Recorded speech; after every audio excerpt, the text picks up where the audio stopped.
Blitzers, welcome back to Nerfed. Thanks for joining the channel. Well, you've probably reached level 35 by now and acquired the Eraser, or you're soon going to. Unbelievably cool tank, much cooler looking than most, and certainly cooler looking than the ARL44, which essentially it is. It's got just amazing camo, exposed tracks, a drone that flies around and welds things. But which is better? So quick comparison here using Blitzstar, looking at the ARL44 and comparing it to the Eraser. And what you see immediately is the DPM difference is significant, but the alpha difference is also significant. It has more alpha, but a lower DPM. Wargaming gives a lot of importance to alpha, and I think there's reasons for that. But you can see on the AP and the HE still the difference is lower. Better HE pen, of course, because it's got the bigger 105 caliber versus the 90 millimeter on the ARL.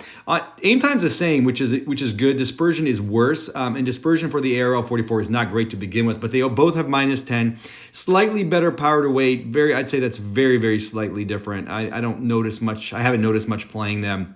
And the rest of the tanks are essentially the same. Win rates so far are similar. Keep in mind that only 147 players in the data here for the ARL40 or for the Eraser. So what you're seeing here is very different tanks, basically an ARL44 with different cannon. Now, what about the armor? On the left, you can see the Eraser, on the right is the ARL44. And what you see is that the overall armor profile is very similar, except for that the hull on the ARL44 is actually higher, and the ARL is slightly lower on the hull, but the lower plate on the ARL44 is lower, and that is the only major difference I actually observe in the armor. The sides are about the same.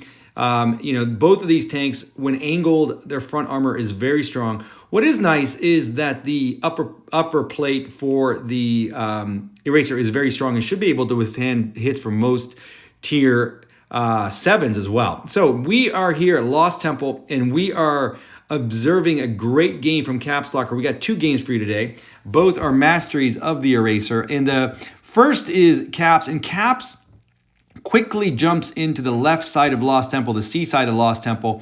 Easily my favorite side of Lost Temple. I do not like the Temple side. I find that it ends up being an idiotic stalemate most of the time. Depends on the tanks, of course. There are great tanks to go there with, like a Black Prince or something, or a Tog.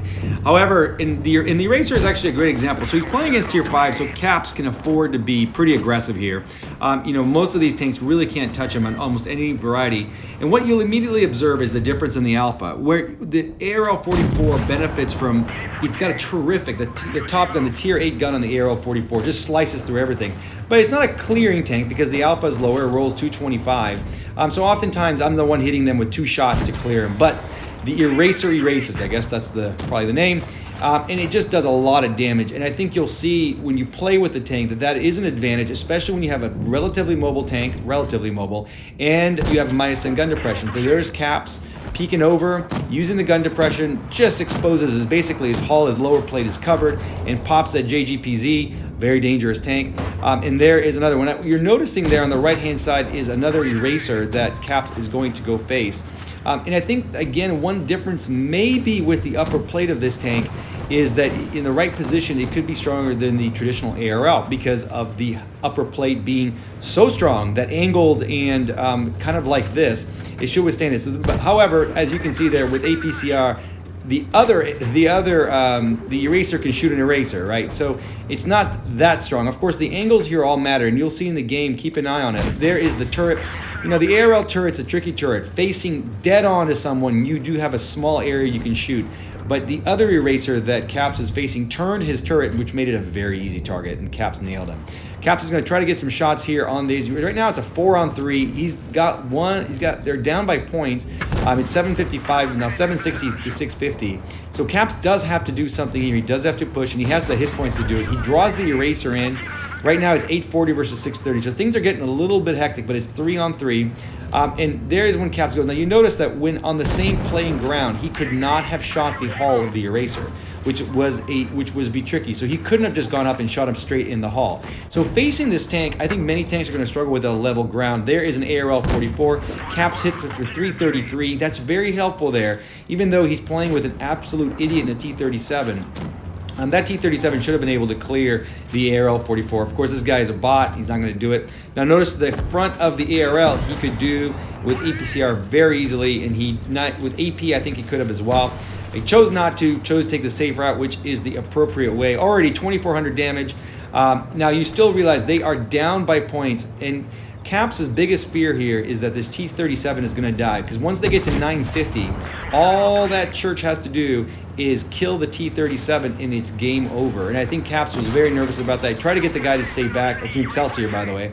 But the T-37 robot went ahead and got in position to die. Thank God. See, that is a difference. That would have definitely been 2 shots with the ARL. Caps clears him with 1. 3,100 damage, 6 kills. Of course, a mastery class. Congratulations to Caps. 1246 base is no joke in tier 7. Exceptional in tier 6. Tremendous game there. Nice carry, and congratulations on that. So you're already seeing some skills there of the Eraser. Let's see some more here. So we got a game here from Rene. Rene's becoming our clan expert in heavies. And there he is. You see the drone flying around. It's a little bit distracting, actually, but I'm hoping that noobs shoot at it, because that is something that I like, to have noobs shoot at my bats and floating things. So we'll see. Rene takes a position here in Normandy, which is a good position for a tank with -10, right between the traditional C and B cap, or excuse me, D and B caps. Dog and bone caps. And he's spotting, and he's trying to get some shots. So first of all, you notice the AT-8.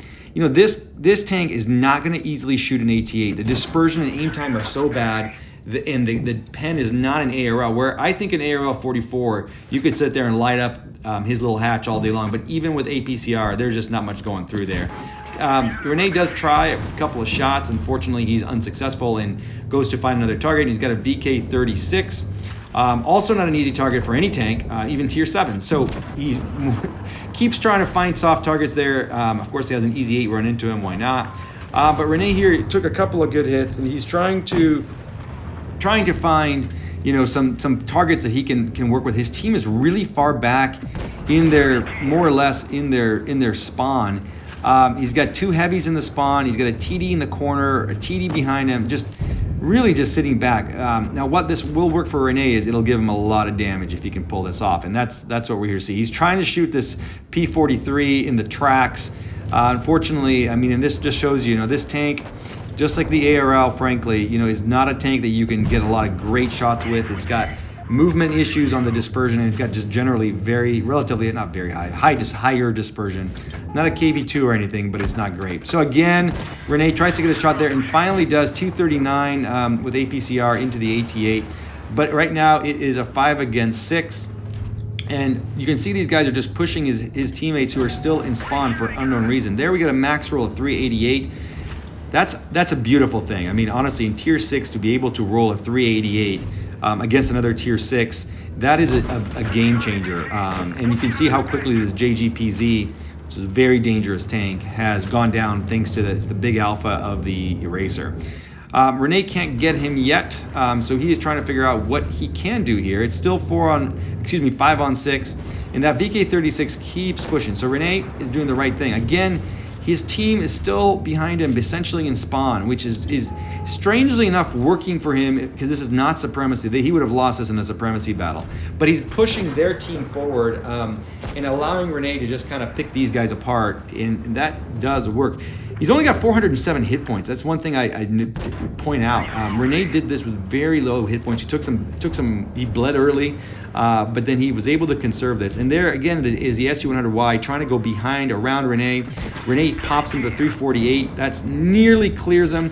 But here comes a problem. So the VK36H, extremely heavily loaded tank, pushed up on Rene, and I thought this was it, but Rene catches him on fire, bounces another shot,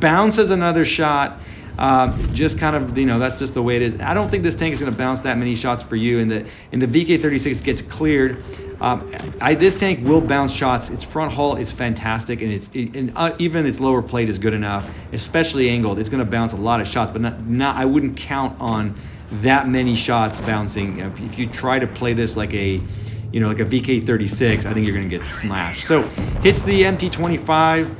As you can see, he's down to 200 hit points, which an MT25 clip can easily get to that. However, this MT25 ain't smart, and you can tell that usually doesn't have any ammo. Does get one shot in. So Rene's down to 120 odd hit points here, but he's only got 2 tanks left, and he's got almost 3,000 damage done. It's an 88 and a nearly full health KV2. I'd point out that Rene's friends are still relatively in spawn, and there the KV2 clears that worthless Churchill. So now it's a 3-on-2. You can see Rene's teammates, I mean, collectively, they may have 600, 700 hit points between the 3 tanks. So it isn't, even though it is a 3-on-2, it's a dangerous 3-on-2 because it's could quickly become that more. But Rene does what needed to be done there, is clear that annoying, pesky AT8, shot him in the ass, and cleared him. Now it's a 3-on-1 with a KV2. Still, I wouldn't say this one was gone, but there's 317 Alpha. That's a game changer. As expected, the KV2 clears one of the idiots on Rene's team, but one idiot remains in addition to Rene. But Rene is going to go in here and do what needs to be done. Clears the KV2 with a beautiful shot. Finishes with massive amount of damage for a tier 6. 3,600 damage, 4 frags, another mastery class ace tanker. Of course, it gets the Top Gun high caliber, 1223 base. So right around there with caps. Again, I think that's outstanding for a tier 6. So which one's better? I will still say that the ARL44, I enriched mine and I love it, and I use it for tourneys nonstop. For me, the DPM in the pen of the 90mm is going to be superior to the pen in Alpha. However, I think this is a good tank and highly worth recommending you getting in and enjoying the games. And it'll make you credits too, which the ARL makes you a ton when you enrich it, but not a ton when you don't. So a good tank to get. Big thanks to Wargaming for their monthly thing they're doing. Battle Pass, it's a good deal, and for once they didn't bend us all over a barrel. Thanks for the review or for watching, and subscribe to the channel.